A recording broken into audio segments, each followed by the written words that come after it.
Very good afternoon to you all. Myself, Dr. Umesh. I'm working as scientist C in the Department of Integrative Medicine Department, demands. So, I welcome you all to this Road to Recovery program and wishing all you a happy Guru Purnima. I would like to throw a bird's eye view on the benefits of Ayurveda for mental health. So, I have kept my presentation very simple, and as we go on with the presentation, we would be viewing on the slides containing the information about what exactly mental health means from Ayurveda point of view, and what are all the contributing factors for the mental health from Ayurveda, and how a mental disturbance or a mental illness, a person suffer from a mental illness, what are the factors which play an important role in causing the disturbance in the mental health, and how to avoid them, and what are the factors which help in prevention, promotion of mental health, and which helps in rehabilitation and support. So coming on to the introduction, we know that in today's life, every person is very busy. He is leading a mechanical life with lot of mental stressors. The tendency of a human being is that he tends to mix the experiences of yesterday and the apprehensions of tomorrow in today's activity, and he makes his life a very complicated thing. And later he relates every experiences of his life to its own profit and loss. And this causes the disturbance in mental health. So once there is a disturbance in mental health, there is a substantial disability in terms of number of years lived. That is, the person cannot function properly, work properly. He doesn't have a peaceful mind, and it leads to a lot of disability in terms of mental health. So this is a introduction where how a person is suffering from, or how the sequence of the person is entering into the disturbance in mental health.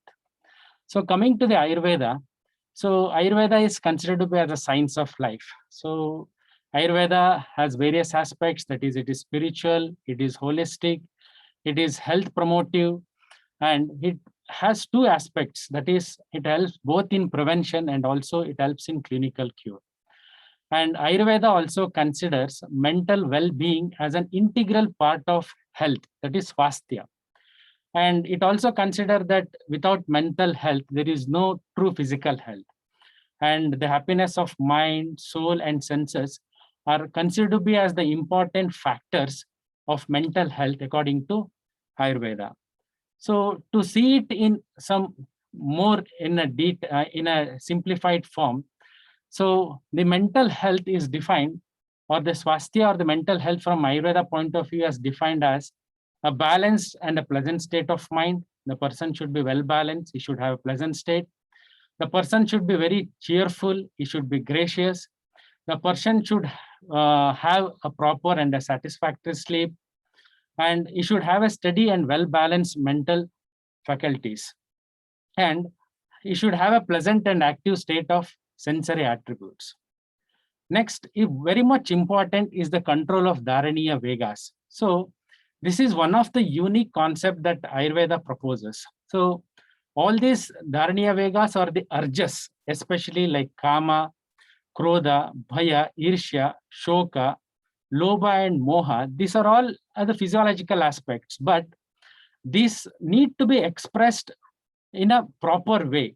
So when a person, when he loses the control over this, then he starts to express them as in an inappropriate way, which leads to the disturbance in the mental faculties, and it leads to the disturbance in the mental health, and he'll be in a position where he is not able to adjust. So there will be, the person lose the ability to adjust. So especially when all these things, that is, the person is a balanced, he is a pleasant state, he is very cheerful, gracious, having proper sleep, he is having control over all these Dharaniya Vegas like lust, anger, fear, spite, greed and infatuations, and he is able to adjust his mind.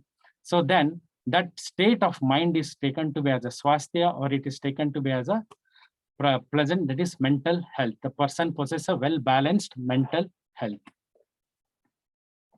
So before going to the actual, what are the factors which causes the disturbance in mental health, I would like to throw a small amount of light on trigunas and mind.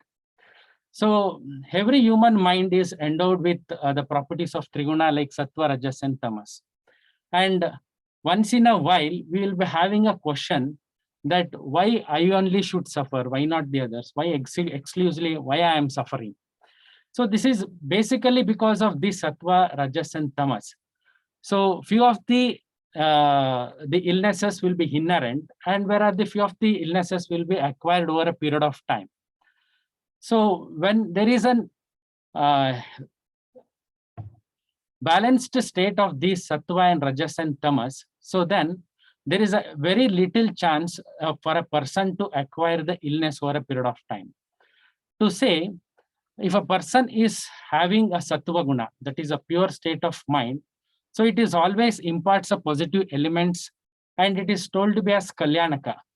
So the person will be happy, the person will be self-controlled, the person will be compassionate, and he will be he will have a sort of gratitude towards the life and the situations, etc.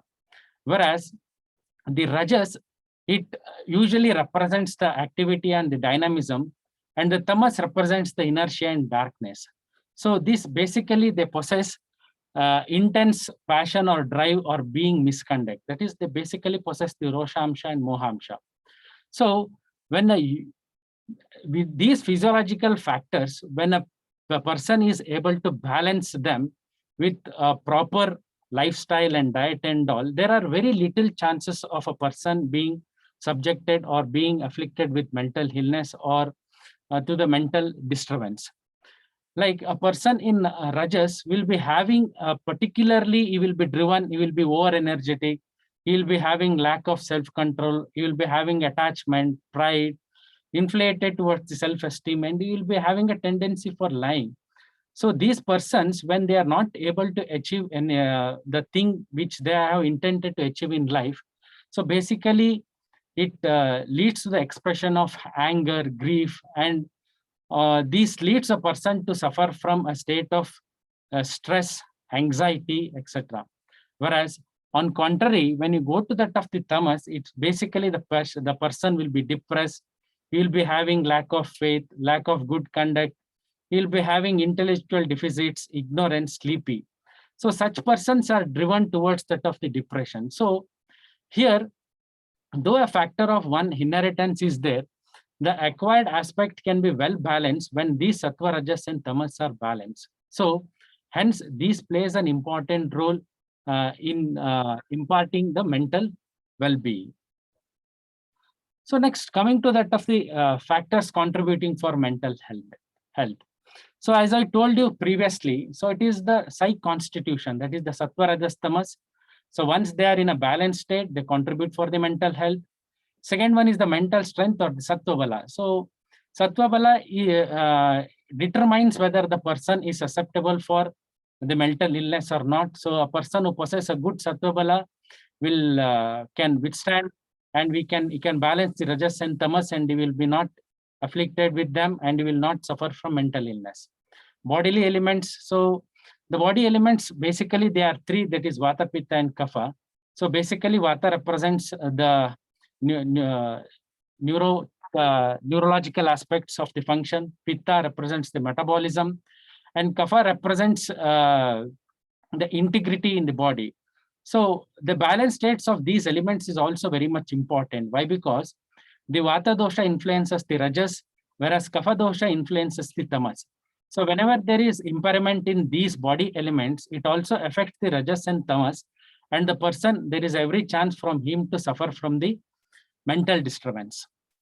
Next, the ojas. Ojas is the essence of the tissue element. So this is one of the important chief factor that is being told to highlight the aspects of nutrition.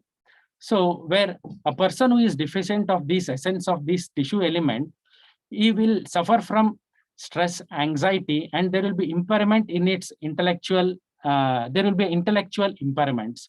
So there is every tendency the person to suffer from stress, anxiety, or depression. Hence, this ojas or the essence of tissue elements also plays an important role. Next is the prajnaparada. So this prajnaparada is as two words. Prajna is the the things that we are known, that is the knowledge of the present thing. Whereas aparada is, we know that these are the things that ought to be done, but still we indulge to do them. So we know that this is not the appropriate time to express the anger. This is not the appropriate time to postpone the things. This is not the appropriate situation to take a risk, etc. All these things. But still, in life, we are driven by it. This is basically due to the impairment in the D, that is the intellect, in the Dhriti, that is the patient, and the Smriti, and the memory. So once all these, the psych, mental strength, body elements, ojas, and the D, Dhriti, and Smriti are in a well-balanced state, then all these contributes towards the mental health. If not, any derangement from this, the person will suffer from the derangements related to buddhi, that is intelligent, intellect, sanya, consciousness, the perception, whatever he perceives, the perception will change, the memory related things, the shila, the character, behavior, and achara, code and conduct, everything gets impaired in a person's life, and that leads to the mental disturbance, and he or she tends to suffer from the different mental disorders. So what are those factors, especially which contribute towards the disturbance in these psychic constitutions or mental strength or body elements, ojas, or these prajnaparada?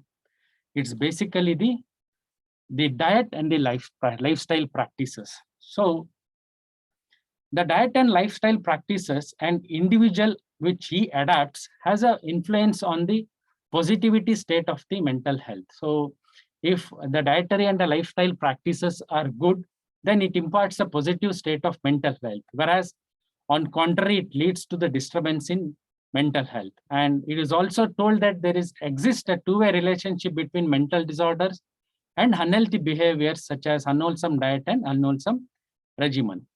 Supporting this, we have a quotation that we all know that what we eat is, so it's what it reflects in us. So in Charaka Samhita, it is told as ahara sambhava vastu rogascha ahara sambhavaha ita ahita visheshastu sukha dukkha yoho. That is, body is a product of food. And if you take ita ahara, that is wholesome food, the end result will be sukha, that is health. Suppose if it is ahita, so that is which is unwholesome, then the resultant will be dukkha, so that is the disease. And apart from that, the one of the important thing that has been highlighted is upada, or the desire. So there is a simile that has been given in Ayurveda for a person, how he himself gets entangled in desires and how he suffers from the mental disorders. For that, the acharyas give an example of a silkworm. So initially it starts feeding on the leaves. So it goes on building out the cocoons around it, and ultimately it sacrifices its life. So this is the one thing. So where due to the desires, the person himself subjects into the prajnaparada. So that is, he loses his intellect, patience, and memory, and he starts to indulge himself in such of the activities where he expresses much of the things related to rajas and tamas, and it leads ultimately to the mental disturbance, and it leads to the manifestation of different sorts of mental illness. So how to manage or how to prevent all these things? So what are the lifestyle advocacies for prevention and management of psychiatric illness? So these are the certain guidelines that are being given in Ayurveda. So the first one is the diet. So diet which is sattvic in nature, which balances the rajas and tamas. An healthy lifestyle where a person routinely follows regarding to the daily regimen, where he has to adapt according to the season, that is the seasonal regimen, sadvrata and achara, that is code of conduct, and panchakarma and certain herbs. So basically the diet, healthy lifestyle, and the sadvrata and achara rasayana, that is code of conduct, helps in prevention, promotion of the mental health, and it also helps in rehabilitation. Whereas panchakarma and herbs helps in the management and management of these psychiatric illnesses. So let's go one by one. So what is the type of diet that has been told in Ayurveda for the mental illness? So basically, these are the main the food that are been explained in Ayurveda.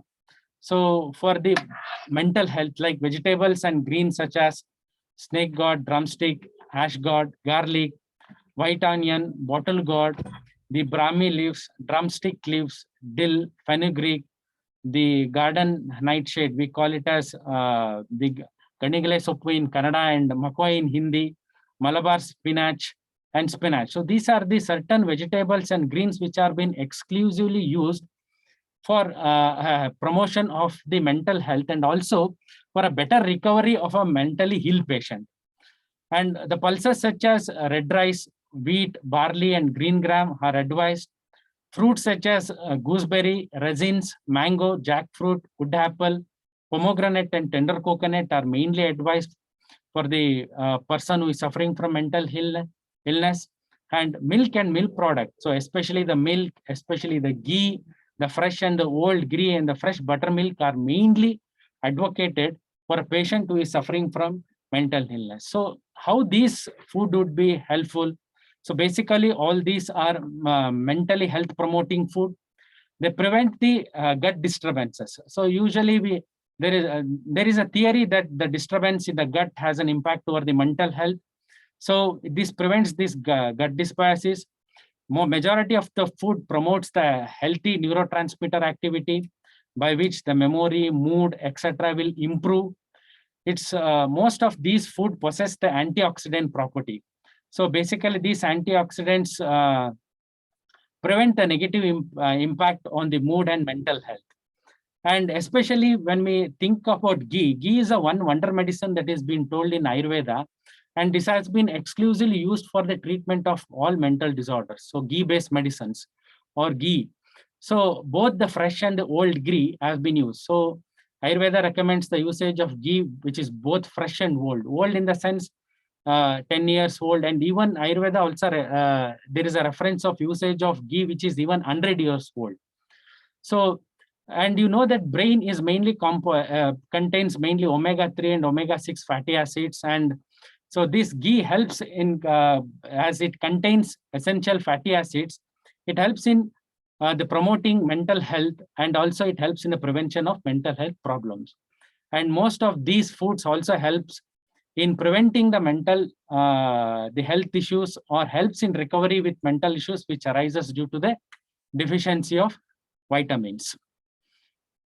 Next, coming to the daily regimes. So we feel that most of these things that every individual do in their daily lives, but certain modification needs to be done. And when we know the benefits of these, we start to practice them on a regular basis. And all of them especially helps in mental well-being. So especially waking up in Brahmi Muhurta, that is especially in 4:30 to 5:30. Here Brahma is considered to be as Brahman is knowledge. So the atmosphere will be rich with oxygen. It imparts the mental clarity. Next, Ushapana, that is drinking the water stored in a copper vessel. So basically it possesses the antioxidants property, and it helps in answering the natural urges. So once the natural urges are proper urges, when on a regular basis, when the natural urges are answered, it induces some clarity in mind. And Nasya is the nasal installation with oil, either with that of the coconut oil or sesame oil. Ayurveda considers the nose to be as a gateway of brain, and especially it helps in inducing mental clarity, and it also imparts strength to the senses, and it imparts a clarity to the senses. And oil massage, so especially it helps to relieve the stress and anxiety, and exercise improves the memory and thought process. And when it comes to that of Ashtavida Ahara Ayatana, so especially the rules pertaining to the intake of food, This is one thing that is uniquely told in Ayurveda, which everybody needs to follow. Especially a person should have a knowledge about the place where he lives and the type of weather, etc., where he lives. So the person should mainly to stick on to the such type of food which he is habituated to and which are habitual, that are habitat, that is, which are available in his habitat. Why? Because he is accustomed to it. So there should be no gross variation in his food pattern. And whenever the patient consumes the food, the patient or the individual should consume the food with calm mind.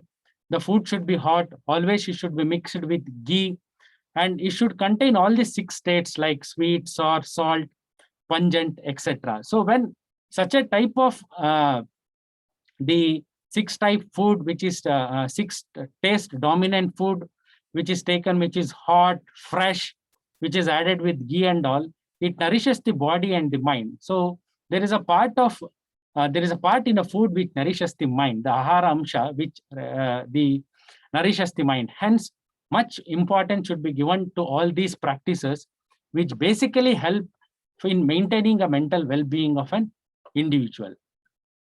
So next, coming to that of the seasonal regime. So seasonal regimes are the integral part of nature. So we know that each and every season is characterized by its own diversity, and either it imparts or impacts the human being. So why I am highlighting regarding these seasonal aspects is that, especially I want to highlight here regarding 2 things, especially the vata, especially in monsoon season, and kapha in spring season. They, as a tendency of a natural, as a natural tendency, they would get provocated. So there is every chance that either they influence or rajas or they influence on the tamas, and this may lead to the intermittent exacerbations of the mental illness, or there will be a disturbance in the mental health.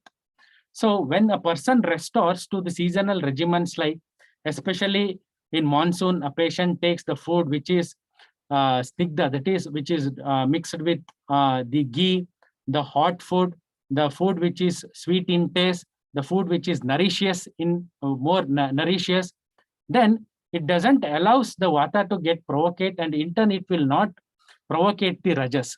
So that intermittent exacerbations will be controlled.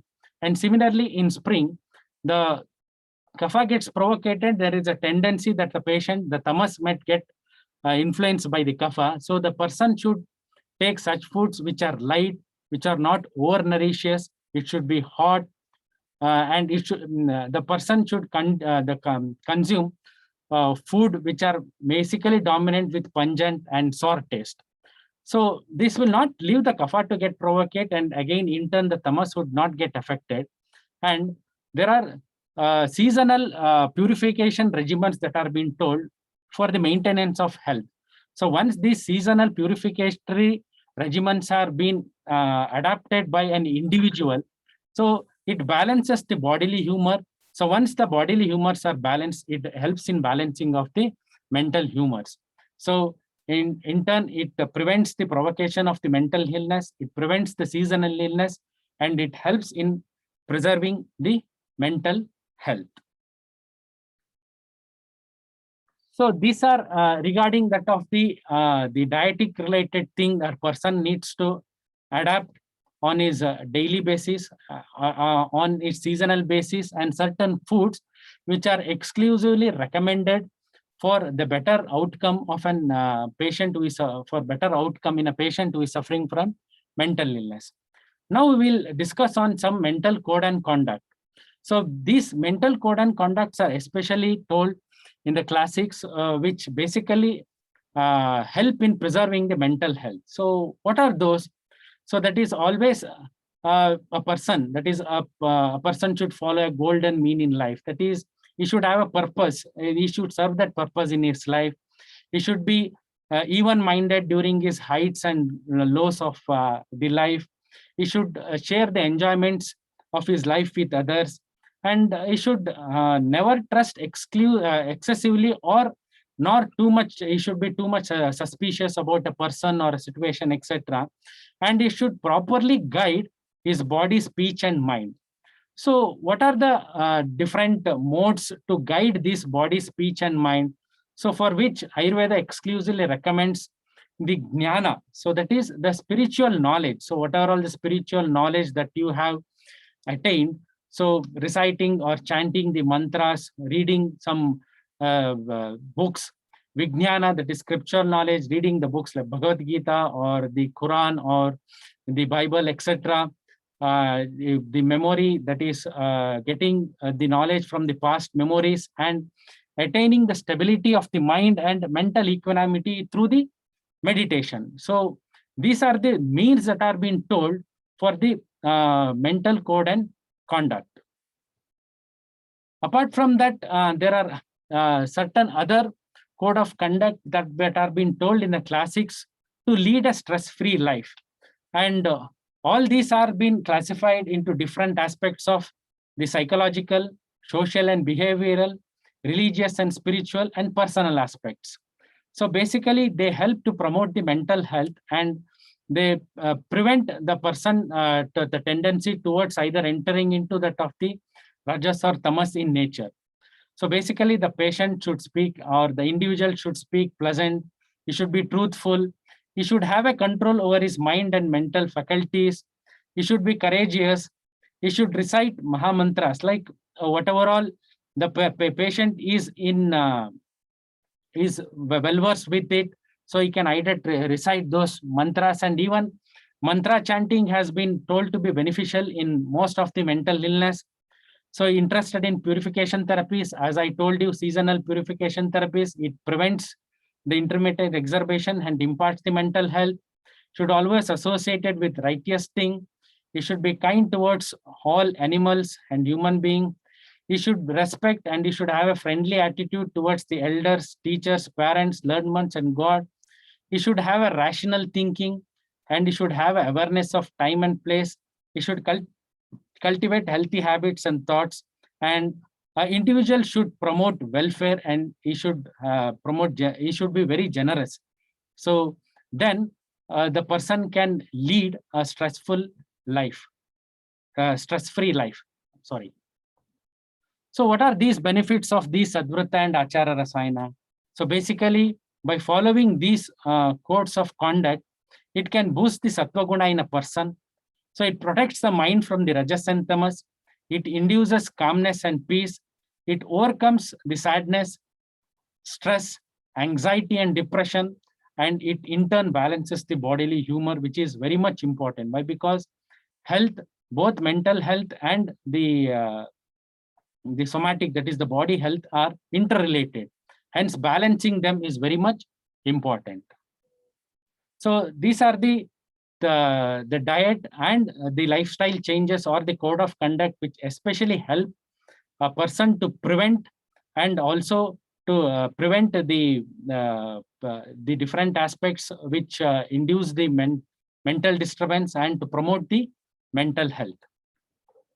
Now coming to certain Ayurveda therapies and herbs which should help in the mental illness. So basically here I would like to highlight a few of them, like Virechana, Shirodhara, Talam, and Dhumapana.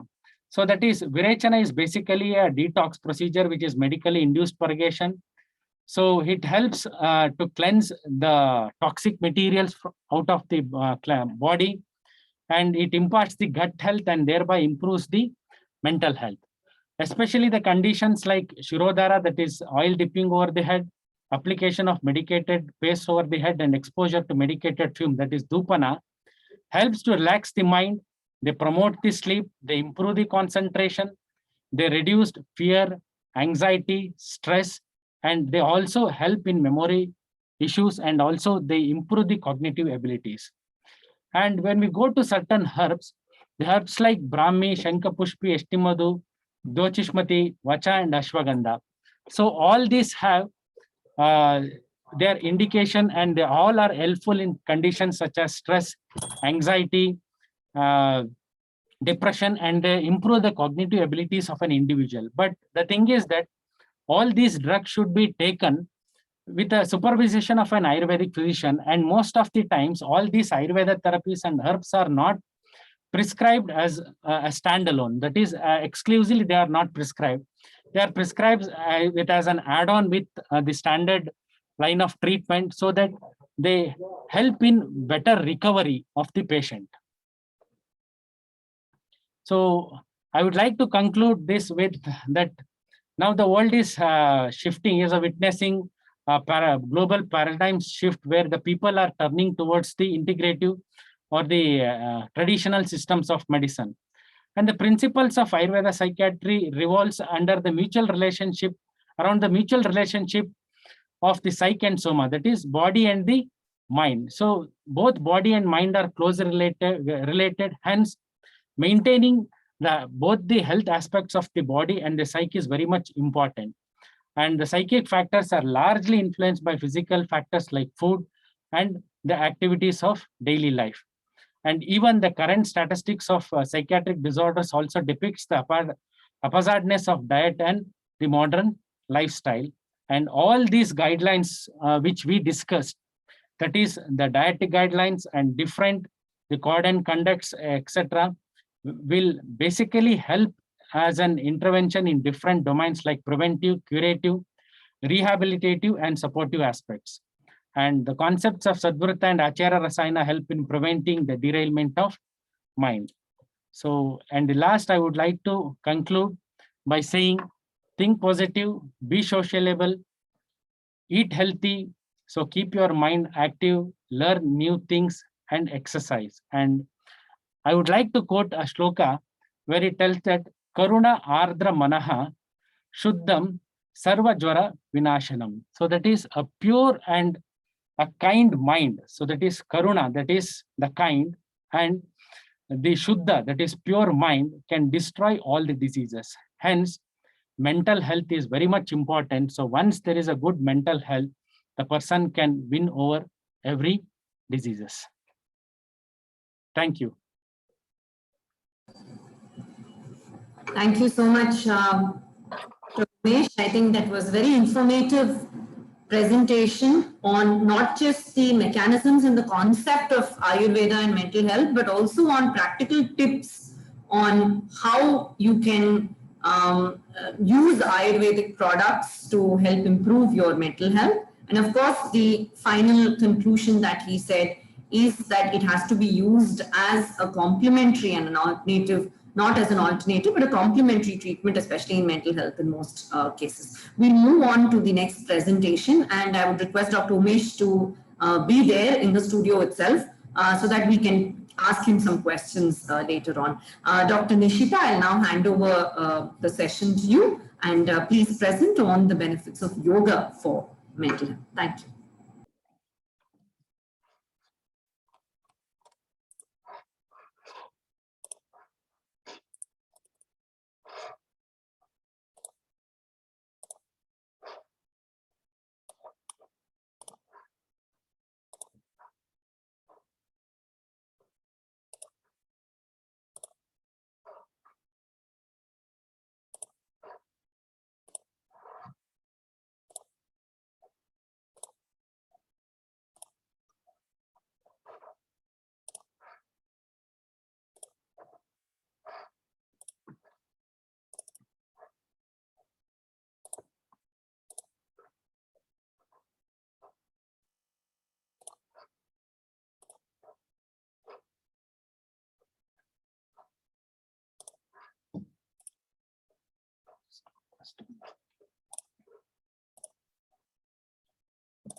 Thank you, Aarti ma'am, for the opportunity. So, a very good afternoon to all of you who are present here for the presentation. So I'll be giving a very small glimpse about the benefits of yoga for mental health. So myself, I'm Dr. Lakshmi Nishita. I work as Scientist B in the Department of Integrative Medicine at NIMHANS. So my presentation will briefly provide an overview about what yoga is and how yoga could work as a therapy, and yoga for mental health, the current research evidence, and what are the services that are available at the department.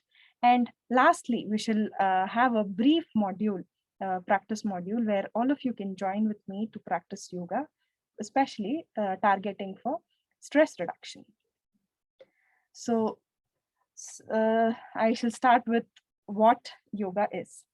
So what is yoga? According to the definition of yoga, yoga comes from a root word called yuj.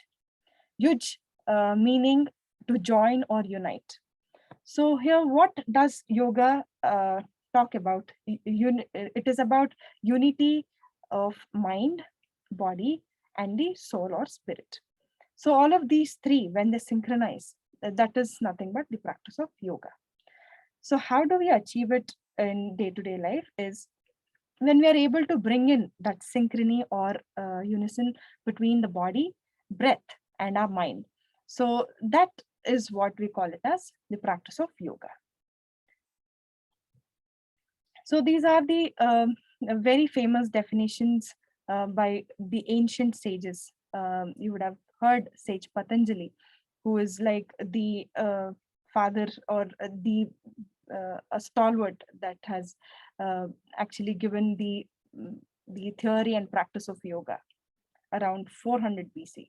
So he defined yoga to be a method or a tool that leads to the alleviation of different modifications of mind and bringing a mind to certain balance. So what these mental modifications according to him are, it's basically, sometimes we tend to misinterpret whatever we see, whatever our senses perceive, we tend to misinterpret. Like the best example that is given is mistaking a rope to be a snake. So that kind of mental modifications where there is misinterpretation or imaginations or living in the past, living in the apprehensions of future, or lots of sleep or drowsiness. So these are the different mental modifications out of which yoga provides it allows the person to come over or get over those states. The other definition is from Yoga Vasishta. The sage Vasishta defines yoga to be a technique to calm down the agitations of mind. So these two definitions are very much relevant to our day-to-day life, where we see that most of the time we feel restless and our speed of mind is very fast. So according to the yogic understanding, stress is nothing but the speed of the thoughts. So every day in your day-to-day routine, you have a tendency, most of us have a tendency to build up that speed in the thoughts, probably to achieve your targets or anything. Even a simple day-to-day life makes us very stressful. So what happens is, as you can see in the graph, so your stress increases, but it doesn't reduce and come back to the baseline. So the next day again, it peaks up. So you're just going up and up in the cycle. So to reduce the stress, that is where Vasishta says that this is the yoga is the best method or the technique that can calm down these agitations of your mind. So let us understand how yoga as a therapy could work in reducing your stress or reducing different or help you in different ailments, especially to improve your mental health. So this concept is taken from Taittiriya Upanishad, where our existence is seen in 5 dimensions. So you can see that the first dimension is the physical body. The second dimension is the layer of life force or the energy, or we also call it as prana. And the third layer is the layer of mind or the mental sphere. And the fourth layer is the layer of insight. And the fifth layer is the layer of bliss, or the true state of any living being, where it is nothing but happiness or bliss. So now, due to the constant stress that we build up and a lot of speed in the thoughts that we have in the mind, what happens is we kind of create a turbulence in the layer of the emotions or the thoughts. So once the thoughts are there and they become more faster and they get associated with certain emotion, they become much more faster, and then they become very powerful that they can create a physiological disturbance in your body. For an example, now if you're stressed up, you may see that your heart is pacing up, your breath rate is high, and you start sweating, your face is flushed. So that mental state of being stressed or anxious or being angry can bring about some physiological changes in your body. That is nothing but we say that the changes are happening in the layer of energy or the life force. That is the second layer. When after so what happens is, whatever disturbance that happens in the mental sphere penetrates down to the layer of the life force, and from there it penetrates further down and it comes to the surface, that is on the physical body. So you may see that when your heart rate is pacing up, your breath rate is high, you will see that you're sweating on your physical body, you're flushed, you appear flushed on your physical body. So all of these changes are manifested on your physical body. So taking this as a concept, so how yoga therapy works is, it does the correct reverse of what happens in the pathogenesis. So here we use the body and your breath as the tools to bring a control over your mind, and then that helps you to improve your insight, and then leads you to the ultimate nature, that is bliss or happiness. So the practice of yoga, basically it is known as Ashtanga Yoga, as given by Sage Patanjali, where it has 8 limbs. As you can see that it is Yama, Niyama, Asanas, Pranayama, Pratyahara, Dharana, Dhyana, and Samadhi. So Yama and Niyamas are basically the codes of conduct. So Yama is basically how you interact socially with others. So you follow non-violence, you always speak truth, that is Satya. And then Asteya, meaning you do not steal the credit of others or steal something that belongs to others. And Brahmacharya is having control over your senses. And then Aparigraha is about not hoarding or accumulating stuff to yourself, rather you have pleasure in sharing it with others. So these are the codes of social conduct, how you would you should behave in the society. So there are similar code of conduct that are on the personal level or individual code of conduct.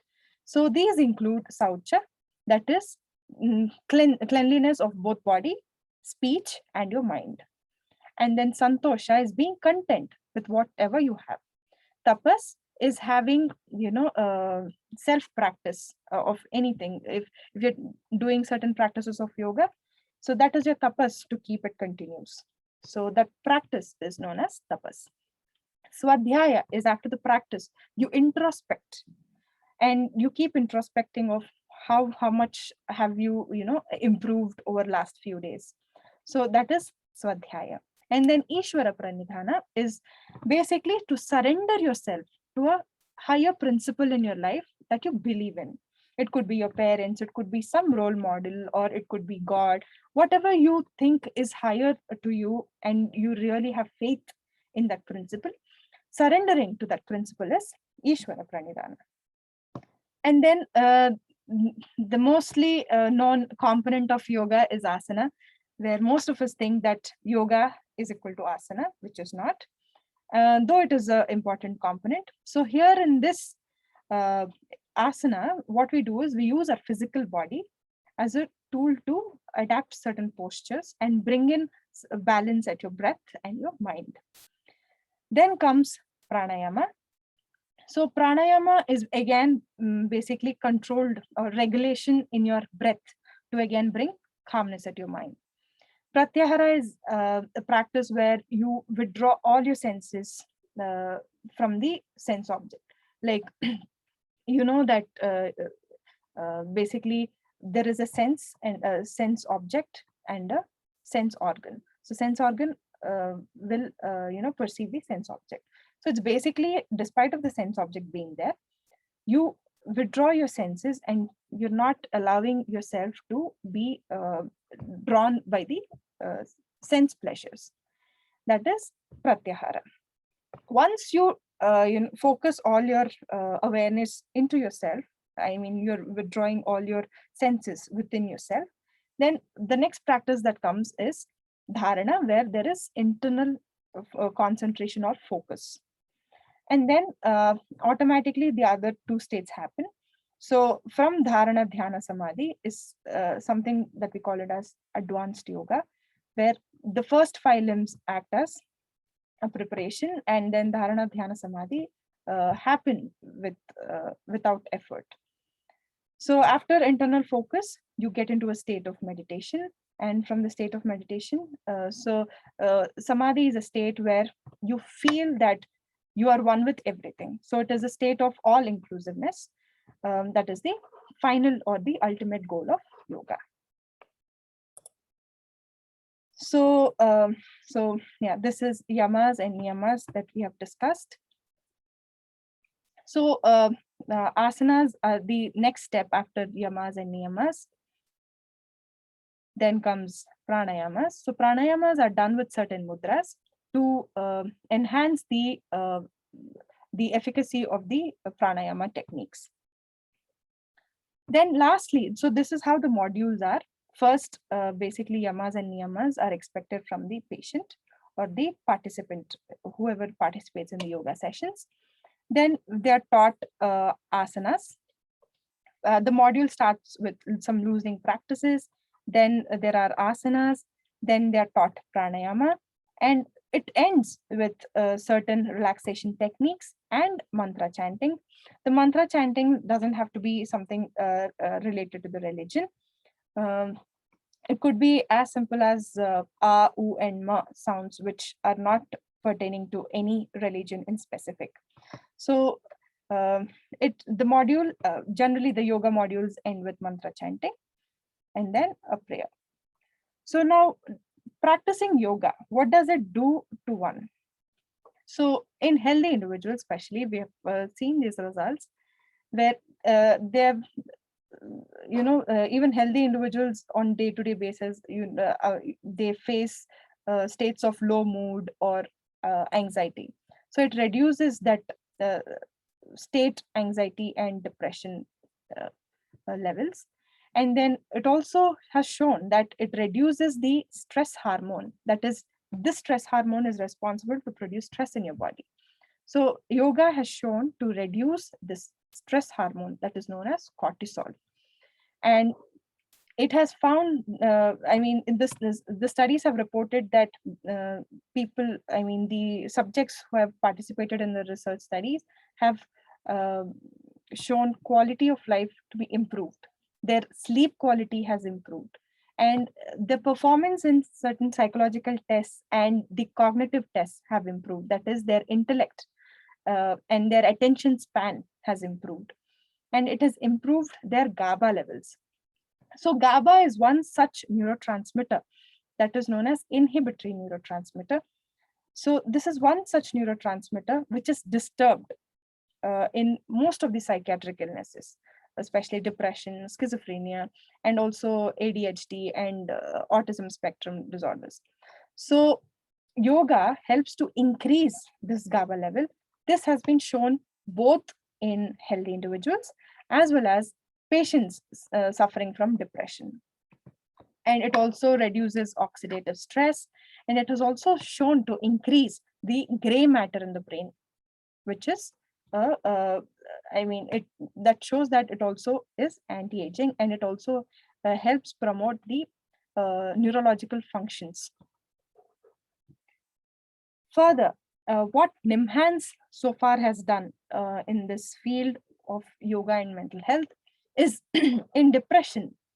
We've shown that there is improvement in both symptoms of the disorder as well as the cognitive functions that we could relate to decrease in cortisol and increase in the plasma BDNF factor.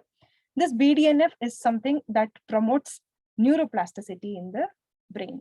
That is, when certain networks in your brain are not functioning. So this BDNF factor makes the pathways functioning. It makes parallel pathways that could enhance that, which can take over the functioning of the paths that are not functioning. Schizophrenia, in the area of schizophrenia, we have again demonstrated improvement in symptoms, in their day-to-day functioning, as well as social cognition. This has been reported with the increase in oxytocin and improved connectivity between the brain networks. And in cognitive impairment, especially in elderly, we have seen that there was improvement in the cognitive function, sleep quality, and their overall quality of life. And this, as also discussed earlier, it was correlated with the increase in the hippocampal gray matter volume. Then comes the alcohol dependence. In this in this disorder, again, it was reported that the depressive symptoms have come down in patients with alcohol dependence, and also there was improvement in their symptoms. This was related to decrease in cortisol and ACT. These are again the stress hormones. And in other psychiatric disorders like anxiety, obsessive compulsive disorder, and opioid dependence, we have done trials which has shown that there is certainly improvement in the symptoms, but the biological correlates are still to be investigated. So from this evidence, so we have made certain generic yoga modules that can be taught to the patients suffering from the following disorders. So we have modules developed and validated for schizophrenia, for depression, for mild cognitive impairment as well as dementia, for ADHD, attention deficit hyperactivity disorder in children as well as adults, and somatoform disorders, obsessive compulsive disorder, substance use disorders, Parkinson's disease, epilepsy, anxiety disorders, multiple sclerosis, migraine, low back pain, and then stress reduction, particularly in each population, stress reduction for children, for adolescents, and for adults. And then also for caregivers to improve their quality of life and reduce their stress levels. So the ongoing modules that we are yet to develop and validate are autism spectrum disorders and excessive use of technology or internet addiction. So with this background, now we shall go ahead with the practice of a brief module for stress reduction that you can do it on your own on daily basis. It might take just 10 to 15 minutes of your time. So these are a few instructions that I want you to keep in mind before we start the practice. So this capsule can be practiced every day, once or twice in a day. The important thing is not to exert in any of the practice.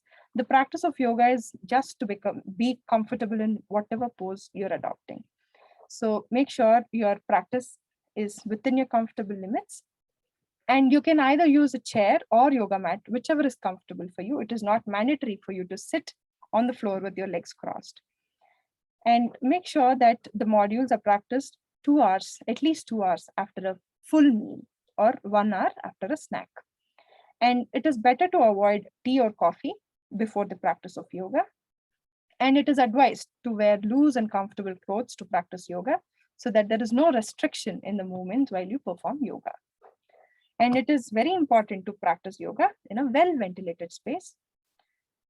So with these instructions, I request you all to join me for the practice. We'll practice a very brief module that might take just 10 minutes of your time. So you can practice this on the chair as well if you're comfortable on the chair. So these are the 4 practices that we will be doing. The first practice is Tadasana stretch. The second is a relaxation technique. Then the other 2 are pranayama. So we'll start with palm tree pose or the Tadasana stretch. So for this practice, you can either stand with your feet shoulder width apart or sit on the chair. Now interlock your fingers, place them on your chest. Now as you breathe in, stretch your hands over your head. Now as you breathe out, bend to your right side. Now you need to maintain here for 10 counts. Normal breathing, do not hold your breath. 10, 9, 8, 7, 6, 5, 4, 3, 2, and 1. Breathe in, come to center. Now, as you breathe out, bring your hand back to the chest. Now try to feel the sensations you can feel in your fingertips. Try to feel the lightness along the left side of your body. Allow your breath to settle down.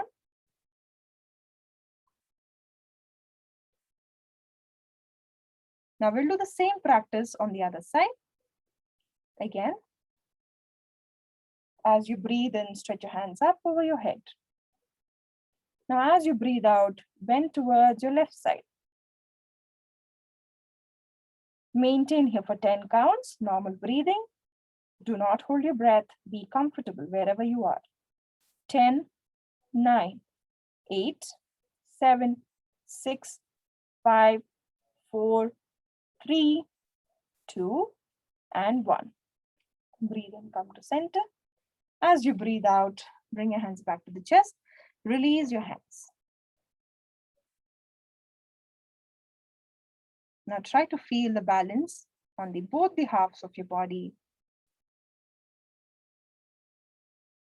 Again, allow your breath to slowly settle down.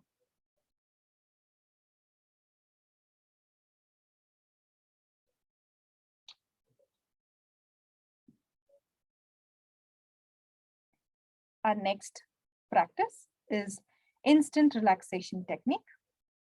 So this practice, you need to sit on a chair that is stable. Make sure your chair, all the 4 legs of the chair are stable on the floor.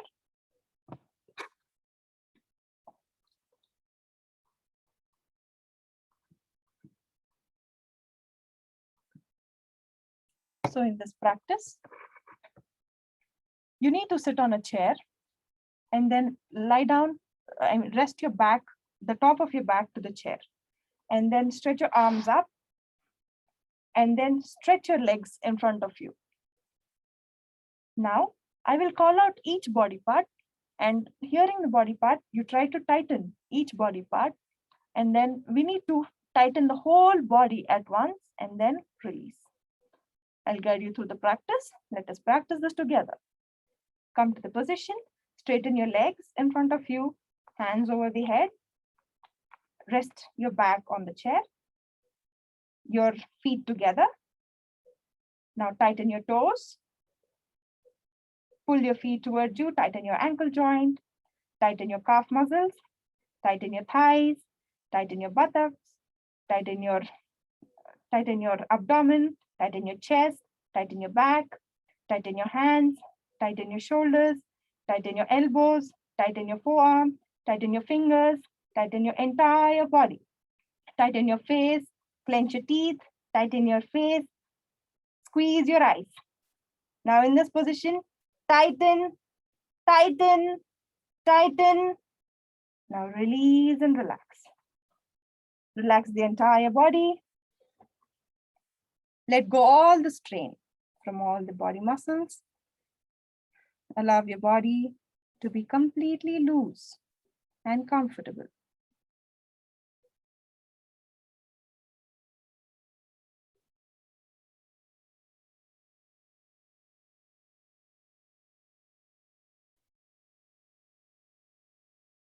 try to feel the warmth in each and every muscle, improving the microcirculation towards each and every muscle that was squeezed and relaxed during the practice of instant relaxation technique. Allow your breath to completely settle down.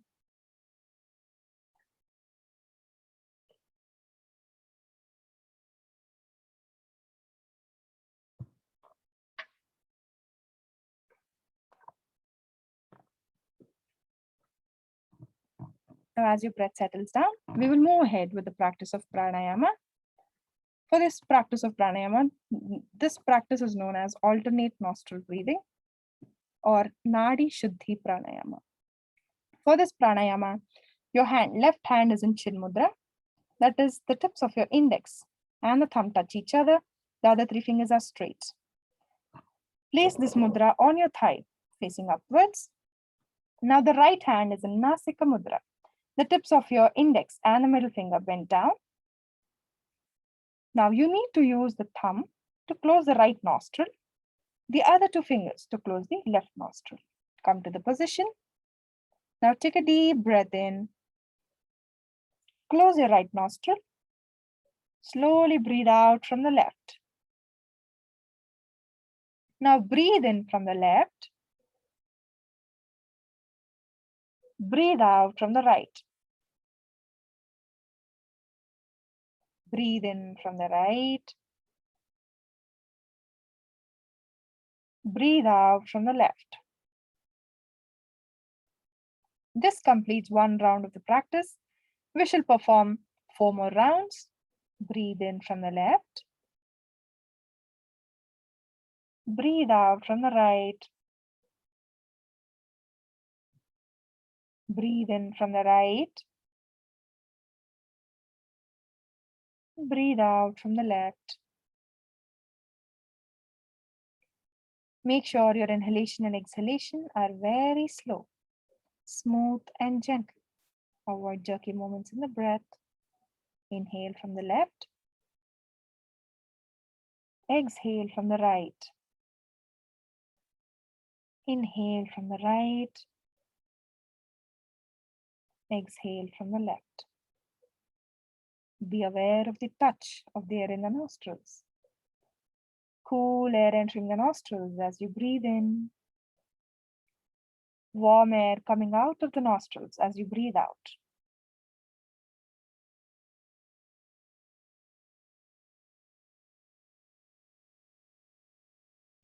Make this your last round and slowly stop the practice after an exhalation from the left nostril.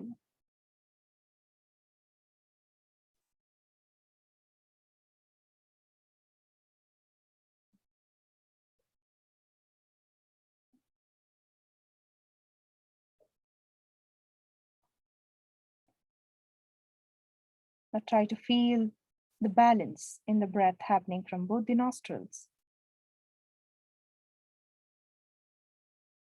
Nadi Shuddhi Pranayama brings in balance at your emotions and overall state of your mind.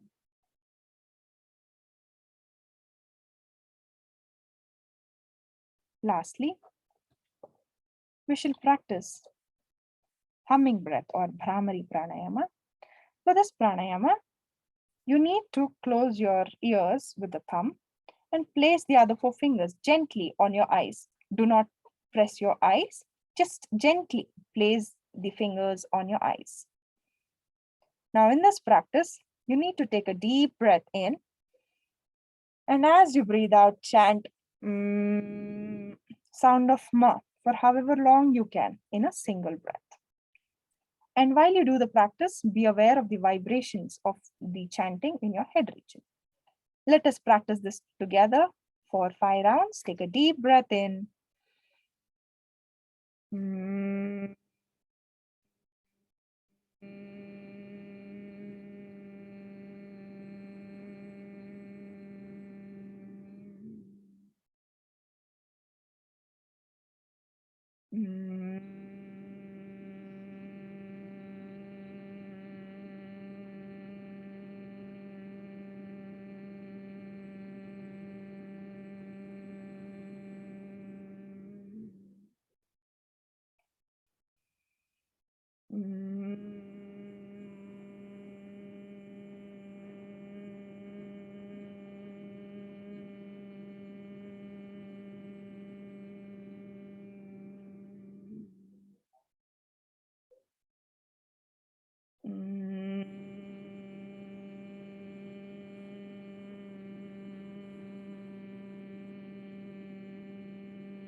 gently.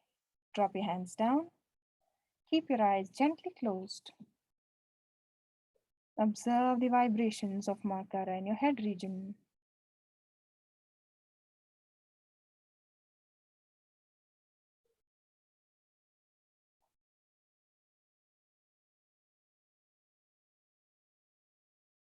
Observe the slowing down of your breath.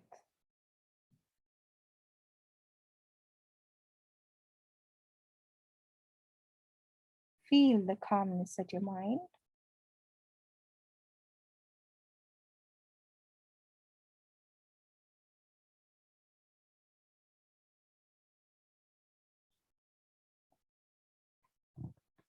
Now gently rub your palms together. Place the warmth on your facial region, your ears and your neck, gently with a few blinks, and a gentle smile on your face. Open your eyes. Thank you. So this is a very brief module that will help you reduce your stress levels. So as you saw that this module again has 4 practices, one of asana, one pranayama, and then a chanting or the mantra chanting technique. So this module can be used on daily basis. It can be practiced once or twice in a day according to your need. So now to talk briefly about the yoga services that are available in Enhance. So now we have actually opened up teleyoga services for patients as well as healthy individuals during the pandemic. So now for healthy, also we have stress reduction sessions that are happening morning and evening. And for patients also we have specific modules that are being taught on telemode. So if any information regarding the sessions for patients, you can email us on our email ID so that we'll be able to provide you the specific modules related details.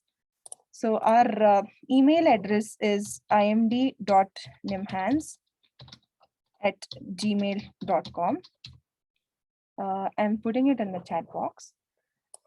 So these are the sessions that are for healthy or as well as caregivers that can be used. So these batches are ongoing. This batches are target specially for stress reduction. So there is one batch that happens in the morning, one batch that happens in the afternoon. In specific for the patient related sessions, you can mail us on imd.nimhans@gmail.com. So this is our team here at IMD. So I have my sincere gratitudes to pay towards our HOD, Dr. Shivrama Varambelli, and all the assistant professors of the department and my entire team. Namaskar. Thank you.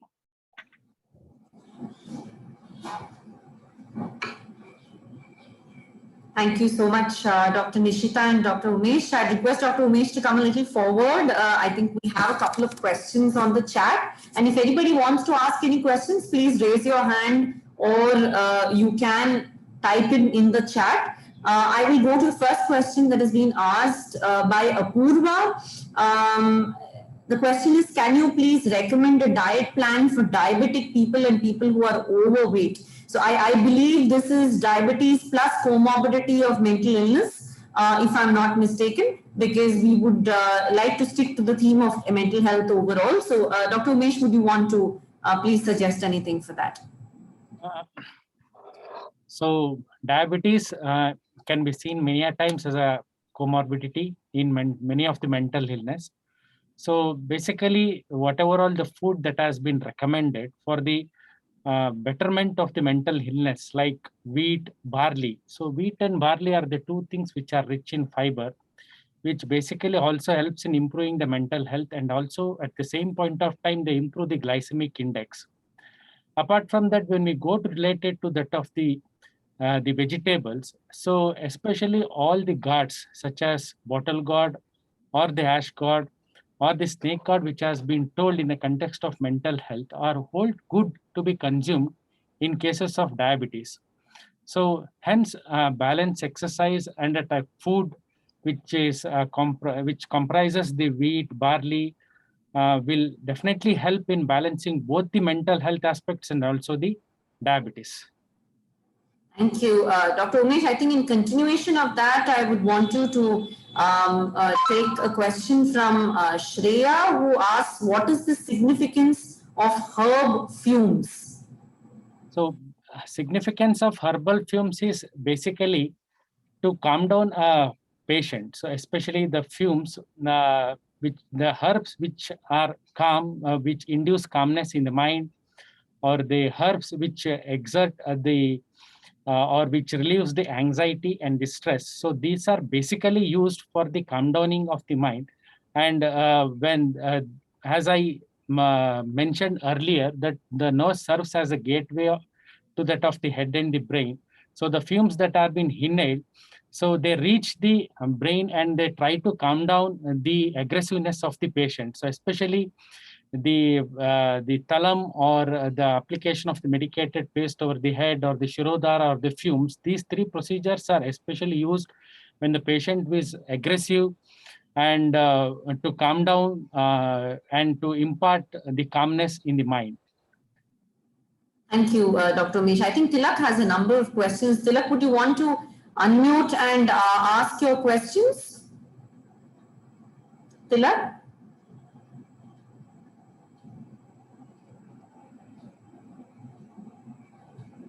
No? Okay, maybe we'll just read it out. Okay, the first is for Dr. Umesh again. Is it possible for someone to fall ill in spite of following all the do's and don'ts that you said in food, code of conduct? And if so, what's the reason? I think that's That is something out of which might be the karma. Why? Because Ayurveda believes in Pura Janma, and whatever all the deeds that are being done in the previous life, if they are being not good, there is every chance that they can be carried out into the present life, and they might like manifest in the form of disease. So that is the only answer at the present point of time I can give. Or it is the inheritance, that the excessive of rajas and tamas that a person develops as an inherent thing that may predispose for a person to suffer from mental illness. Yes, Tilak, I think we have tried unmuting you. Could you unmute yourself and speak if you want? Dr. Aarti, actually, I'm in Tilak's. Yes, ma'am. So I'm. Can you please introduce yourself, madam? He's already answered, but I couldn't hear what he said because I was busy learning how to unmute myself. Okay. So Dr. Umesh, please, can you repeat what the answer is, please? Yeah, maybe I think I'll just summarize that quickly, ma'am. He said that there is no strict regime for the fact that, ideally, the ideal condition is that if you follow the do's and don'ts, then, food and a code of conduct, things should work. But if things are still not working, I think the person's personality, the prakriti, as well as in Ayurveda, they have a belief in the karma, which possibly could have an effect, but possibly a lot of other factors, such as the personality, the system of the person, could have a play in spite of the do's and don'ts occasionally if things are not working. I think the impression I got is it makes one have a sense of guilt of falling ill. Why I'm saying this, many patients have come across as a caregiver in our groups, they feel guilty about having fallen ill. So does Ayurveda believe in that? That a person has fallen ill because of things which they could have handled, they could have controlled in their life, but they didn't. There is an element of ought to. You must do this. If you don't do this, you fall ill. Is that the underlying belief? Isn't that being very cruel to the individual? Isn't that a total contradiction of what we learn in Western science? Yes, madam. That's what I initially highlighted when I said regarding that of the trigunas, sattva, rajas, and tamas. Yes. So I said one word, that why I am the sufferer, why should I suffer the illness? So Yes. it is basically the mental predisposition. So the the trait that the person he develops. So this mainly predisposes for the person to indulge himself in search of the works which he could have controlled. So that's what I meant to say regarding that of the Prajnaparada. So where he knows that these were the things, if he does, he may suffer. But still, knowing if he indulges in such kind of things, which is being overdriven by either the quality of rajas or tamas, so which leads to the impairment in that of the intelligence, patience, and the memory, then definitely the person will suffer from the illness, and he could have avoided it. So at that point of time, if he would have followed a proper recourse to his lifestyle changes, or he could have followed some certain good the code of conduct, and definitely these things would have helped him to stop the manifestation of these mental disturbances. I also think, Thank you very Aaron, that Ayurveda does help provide certain self-regulation guidelines. These are the self-regulation guidelines that Dr. Umesh is talking about. We quickly move on to the other questions. We've got some other I people. just add one thing, Aarti, if I could. Can I add one thing, Aarti? Sure, Deepak, please go Yeah, ahead. yeah. Dr. Nimla, I think one of the ways of looking at it is that there are many things that one can look back to. Even when we talk about modern medicine, we can look back to and say that these are factors that could have been changed or could have been. But at the end of the day, I think at some point of time, whichever forms of treatment we follow, some acceptance, I think, is an important part of recovery. That something has happened to one person doesn't necessarily mean that that person has caused it. So I think that is Right. more than the school of medicine. I think that is the part of the recovery process that everybody, I think, goes through. But I think that's an important point. Thank you for making That is a meeting point also between Ayurveda and. Yes, Dr. Umesh, if you can quickly answer the other questions. Two more. Is there any pharmacological research currently happening in Ayurveda, or is it required? And second one is it true that Ayurveda medicines don't have side effects? And is there any research on how it works when taken along with psychotropic medications? Currently, there are no, the double-blind studies that are being undertaken for the Ayurveda medicines on mental health, but there are plenty of open label clinical trials and plenty of single case studies which have been conducted, where Ayurveda medications have effectively proven their efficacy as an add-on, and also in mild to moderate cases. So as an add-on, they have been able to taper the dependency on the psychotics, the antipsychotic drugs, and as a standalone, that is as an whole, that is Ayurveda medicine as a whole, has helped in many conditions, like in relieving the stress, anxiety, and depression. And definitely there is a need of an R where Ayurveda medicines need to be tested for all various kinds of mental illness. So in strict double-blind studies, but we need some time, and we are progressing in the same path. And whether do Ayurveda medicines do have a side effects or not? Yes, they do have when they are not taken under the supervision. So each of the medicine has a particular dosage, as a particular time of consumption. There are certain things where as an add-on, when given, the prohibitions are there. Like for example, ashwagandha has a good results in negative symptoms of schizophrenia, but when consumed for long duration, and it can give an adverse, that is the positive symptoms again go high. So these are the certain adverse effects that has been seen in the patients and all. So where care supervised intake of Ayurveda medications would definitely avoid all these things. Thank you very much. Thank you, Dr. Umesh. We move on to the other questions. I think Apurva had a question with was highlighted by Dr. Nishita. Is yoga for depression batch going on at Nimhan's online? You could possibly just throw a light on that. Yes, madam. Yes, the batches are ongoing. So we have a depression batch that is going online.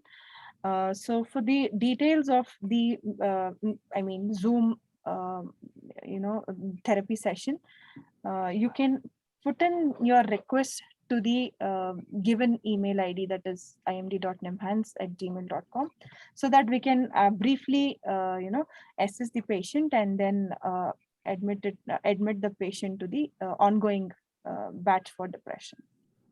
I think she also has another question of which asanas would you recommend for persons with anxiety? If you can answer that, Dr. Nishita. Yeah. So for anxiety especially, we recommend asanas that are little slow in practice. That is, we have just practiced. In a similar way, there is a practice called as Ardhakati Chakrasana, which is done very slowly, being aware of the sensations in your body. So that is one practice that has been very effective in reducing anxiety as well as stress. Apart from that, the major or the important practices are pranayama techniques as well as the mantra chanting that we have just performed. So one thing is for anxiety, the Nadi Shuddhi pranayama that we have done is an important thing. Before doing Nadi Shuddhi, there is another practice that will basically teach the patient to synchronize the breath with the chest and the abdominal movements. This practice, we call it as sectional breathing, where we keep the awareness on 3 different sections of the lung and then use certain mudras to particularly divert or keep your attention intact towards one particular section of your chest, and then train them in breathing. So ideally, when a person breathes in, the chest and your abdomen both should expand. And while you breathe out, the abdomen and chest should go back inside. So this kind of training with awareness on different sections of the chest and with certain mudras is taught. That practice is known as sectional breathing, which is a very, very important practice for anxiety patients. After they learn that practice, there is another practice called as Kapalabhati. So Kapalabhati is a pranayama where you bring your awareness to the center of your stomach, and then you flap your stomach in as you forcefully exhale out through your nose. So this pranayama, we do it in a pace of 1 stroke every 2 seconds. So each time you flap your abdomen in, it is counted as 1 stroke. So we perform 1 stroke every 2 seconds. And then we perform 30 strokes in a single round or a single cycle. After the cycle is finished, the person is asked to keep their complete awareness on the breath and allow the breath to settle down naturally by itself. And the person is continuously aware of that process of the breath settling down. So the sectional breathing followed by Kapalabhati pranayama, then followed by the Anulom Vilom or the alternate nostril breathing that we have done just before the question and answer session, followed by the Bhramari pranayama, is a very useful capsule that can be used for anxiety. Thank you so much, Dr. Nishita. And I think Anuradha has asked whether we can get a recording of this session. Yes, we are going to be recording this session, and we would be making a YouTube video of the whole thing, which we will be sharing with you in some time. And we will send it across to you, to all the registered participants. There's also a quiz that was sent to you, part of registration as pre and post. We would request you to please fill in that so that we have an idea whether this session has been useful to you before you started the session and later on. We also have Mr. Vijay Nalawala with us today. Would I request you to please unmute and ask your question? Please go ahead. Please unmute. I think you're on mute.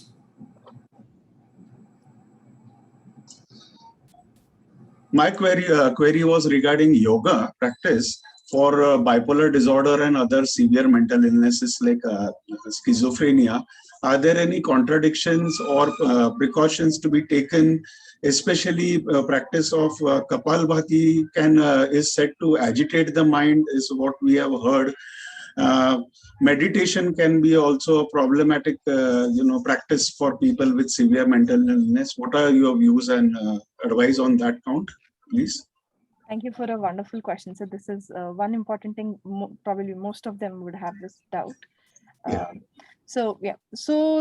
In regard to the severe mental illnesses, as you said, yes, the advanced meditative techniques are contraindicated because they might lead to the episode of, some hallucinations per se.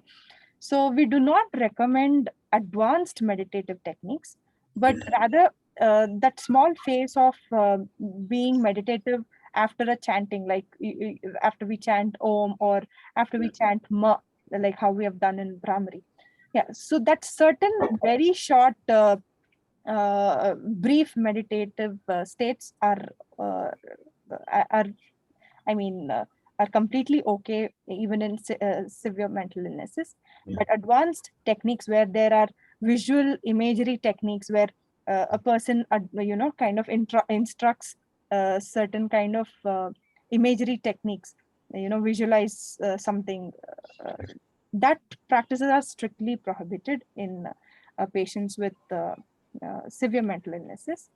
And in regard to the Kapalabhati Pranayama practice you've asked, so yeah, it is a very important practice that has to be used for severe mental illnesses. And so the technique that we use to adapt that practice for severe mental illnesses is we do not recommend the practice to be in a faster pace. Yeah. So rather, we recommend the pace to be 1 stroke every 2 seconds. So 1 stroke meaning when you flap your abdomen in and forcefully exhale, that is counted as 1 stroke. Right. So we recommend 1 stroke every 2 seconds. That is, you end up doing 30 strokes in a minute.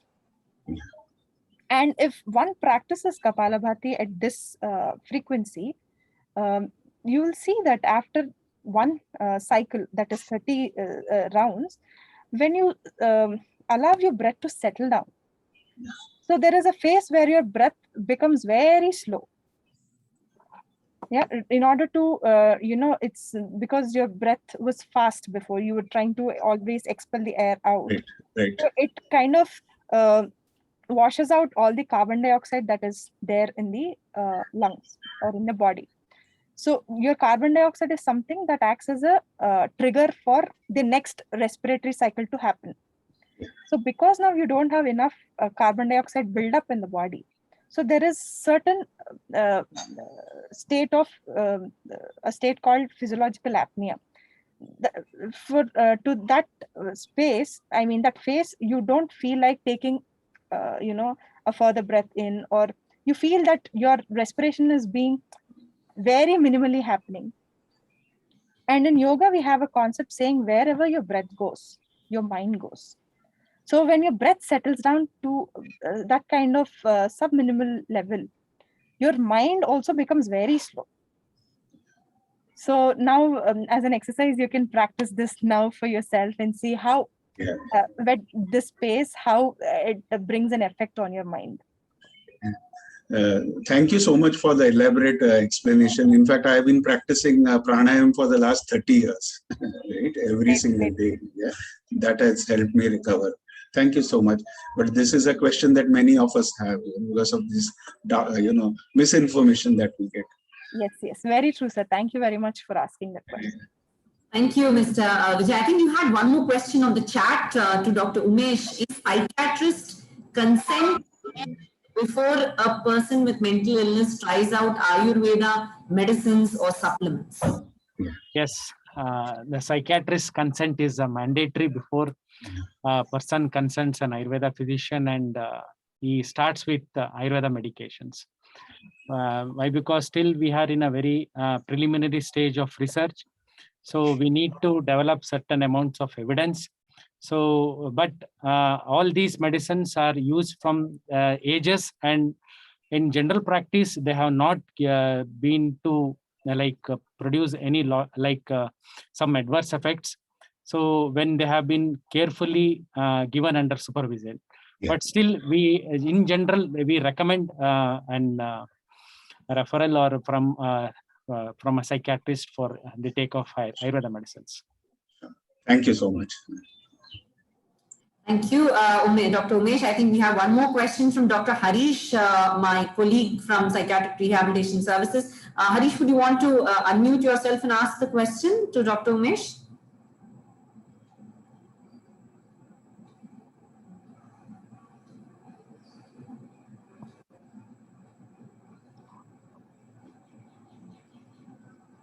Okay, maybe I can read that out. He's curious to know if Ayurveda recommends asanas or meditation as a therapeutic intervention for any mental disorders apart from the diet and Ayurveda drugs. Do you recommend yoga? Yes, madam. I spoke about one word called as upada, that is desire.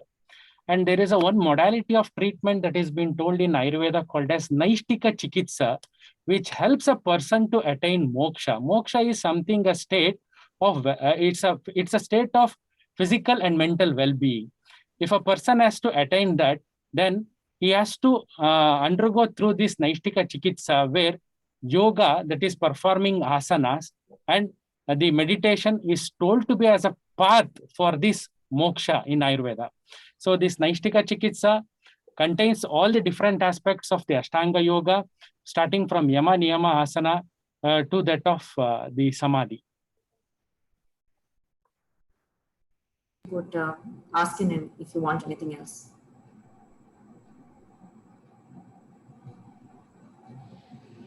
Dr. Harish?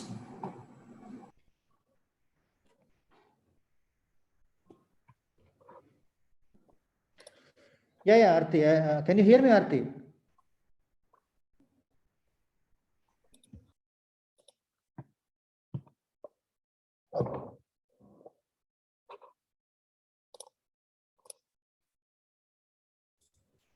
Can you hear me, Arti? I cannot hear you. I think you are on mute. Okay, fine. At least we can hear you. Yeah. Yes. I understand. I think Dr. Umesh, thanks for that. No, I'm just curious to know like more about when a specific diagnosis is made. I think what you have mentioned, it seems that in a general or generic pathway of attaining moksha, I'm more curious, like for example, if a manic episode diagnosis is made, if a specific depressive episode diagnosis is made, whatever within the Ayurvedic specialty itself, in that case, whether this meditation or yoga would, asanas, to be more specific, asanas or meditation, would it be advised as a therapeutic intervention or just an adjunct is what I'm more curious to know. So most of these Ayurveda medicines and the asanas are advised as an adjunct rather than as a standalone. But because there are very little evidences that has been generated to use these the modules of Ayurveda as a standalone in the cure of many of the psychiatric illness, except for few of the mild to moderate depression, stress, and some anxiety episodes. In most of the other cases, Ayurveda is generally recommended as an add-on, as an adjunct to the already existing conventional line of treatment. And asanas, when it comes to Ayurveda, these have been recommended as in general to improve the mental health. But when you go to that of the specific diseases, there is no references as such that these particular asanas is helpful for this particular condition in Ayurveda. But in yoga, it is there. The modules have been developed. But when it comes to Ayurveda, there is a very subtle reference of yoga in Ayurveda where we tells that it is the path for moksha to attain the mental and the physical well-being. He just guides there and he stops, but later on he refers it to the Patanjali. There are certain references even also, like Acharya Charaka is more like an internal medicine person, whereas Acharya Shushruta is main like a surgeon. So wherever there is a reference where a person needs to be referred for the surgery, it tells that Shushruta Adhikaraha or Dhanvantri Adhikaraha. It tells that like and stops there. It means that that physician has to go to that surgeon. So here also, he has stopped there and he has shown the path to the yoga. But next, that particular individual or subject has to meet a yoga expert, and from there he has to carry on the things. Thank you, Dr. Umesh. I think we move on. Few more questions are there. What's the advice for caregivers to practice integrated medicine? I think from the Yoga Center, we have a caregivers module which has been developed and standardized along with the Department of Psychiatric Social Work, which is very much available. And we have a separate caregivers batch, if I'm not mistaken, which is running in the integrated, NAMANS Integrated Center. Dr. Umesh, would you like to add in from the Ayurveda side about anything for caregivers to practice in integrated medicine? It's basically, madam, whatever all the caregiver he is suffering from, either from the episodes of stress, anxiety, these things. So we offer, there are certain panchakarma procedures which definitely help the caregivers to come and avail the services like Shirodhara to relieve their anxiety, stress, and other things. And there are certain aspects of counseling which are based upon the spiritual and the textual references which would be given to them. So all these things are being offered, and they can avail these services. Thank you. I think I'll move to Dr. Nishita. Very, very common question. How do I convince my person with mental illness to practice yoga? Patients make them very lazy, and I can, you should be the best person to answer. So we come across this problem on day-to-day basis on how to motivate patient with mental illness to practice yoga. So see, it's very easy for them to just pop up a pill and get rid of the symptoms, rather than practice yoga for an hour and then and wait for a few months of practice to actually reap some benefits. So what we do is, as soon as the patient first arrives at the yoga center, the first thing that we do is we do a very detailed workup about what are their mental attitudes. So Dr. Umesh has already described about the mental attitudes, that is Sattva, Rajas, and Tamas. So with these mental attitudes, it's easy to motivate a person with Sattva as well as Rajas. But if there is the person has a lot of Tamas as a mental attribute, so it is difficult for them to sustain the practice, or it is more likely that we've seen that they are the people who are less adherent to the practice of yoga or these sessions. So in such cases, in the first, as soon as they come and we do the detailed workup, after that, we have a brief counseling session that basically, tells us what are the interests of the patient. So caregiver might tell that this is what is required for the patient, but until the patient himself, we give that environment where the patient opens up and says what is their requirement per se. So initially the sessions are targeted only to address those symptoms. Once that patient is convinced that it is helping them in the problems that really bother them, you see that they tend to adhere.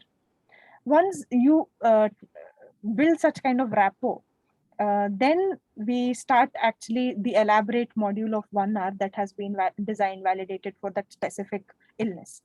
In this manner, we are able to see that we are able to retain more patients for the yoga practice. Thank you, Dr. Nishita. I would like to stick to questions that are related to mental health. So I know Dr. Sachdev has asked about low blood pressure, but I think in this forum, we would like to stick to questions related to mental health. So I'll request Vimala madam, if there's anything to unmute yourself and ask your question. You had raised your hand.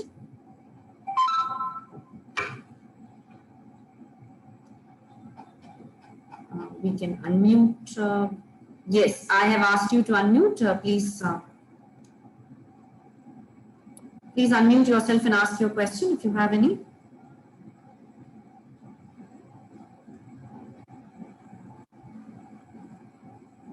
Okay, Dr. Sachdev has asked another question. Can we do Brahmari and Anulom Vilom pranayama and lying down position as a special case. Dr. Nishita, would you want to answer that? Yes, if there is difficulty in the patient or an individual to sit upright and do, um, definitely, but it depends on what is the help that you would require, or what is it that you want these practices for. If it is just for sleep related issues or anything, yes, Bhramari and Anulom Vilom can be done in a lying down position, but best is to practice it with your spine erect in a sitting position.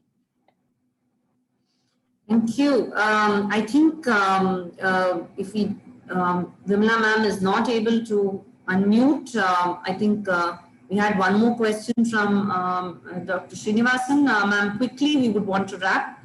Can you unmute yourself? I've unmuted you.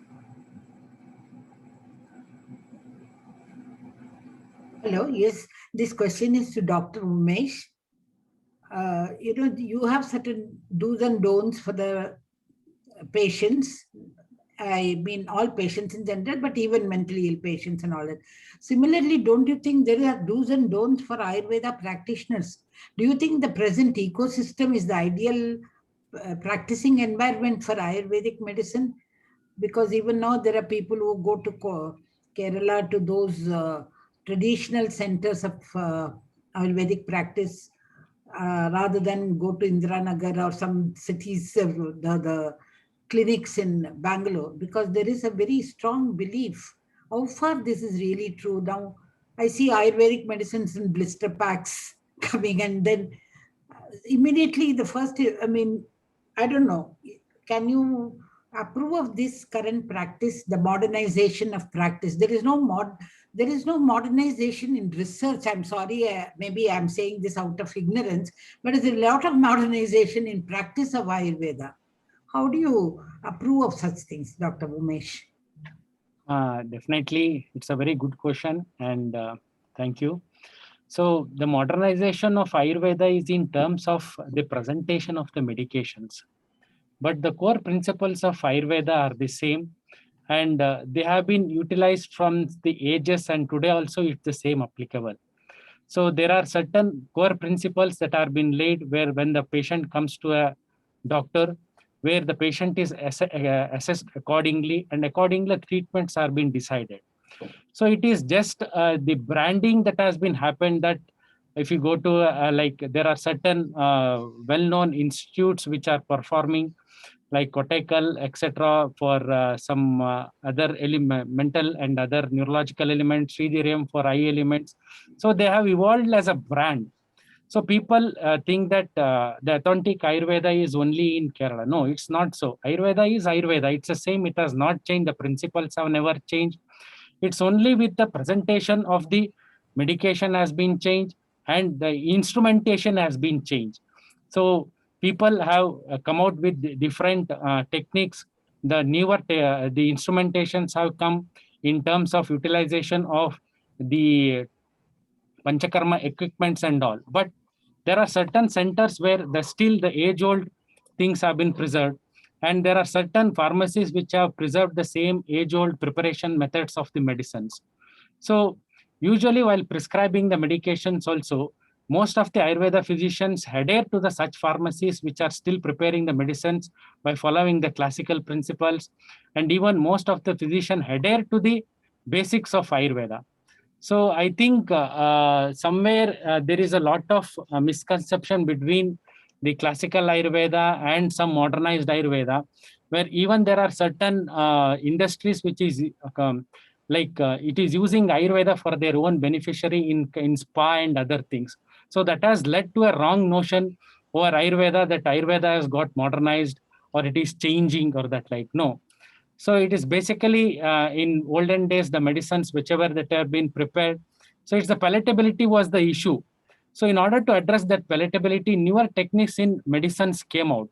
So it came into a capsule form, it came into a tablet form, it came to a syrup form. But still, all these are being made keeping the Ayurveda as a basis. Even for all these, there are basics for Ayurveda, where how a formulation can be changed, how a formulation has to be more palatable, etc. has been told. So I think somewhere this kind of wrong notion has to be removed, where still Ayurveda exists as a classical Ayurveda only, and only the modernization is in terms of presentation of medication and in the form of acceptability of the medications. Thank you, Dr. Umesh. Quickly, I think one last question, Dr. Nishida, if you can answer in a minute's time. Dr. Sachdev has asked that Brahmari Pranayama should not be practiced by people suffering from schizophrenia as it causes seizures. Is that true? Such kind of presentation has not been noted yet. Rather, there was no, I mean, there's no case report published as such.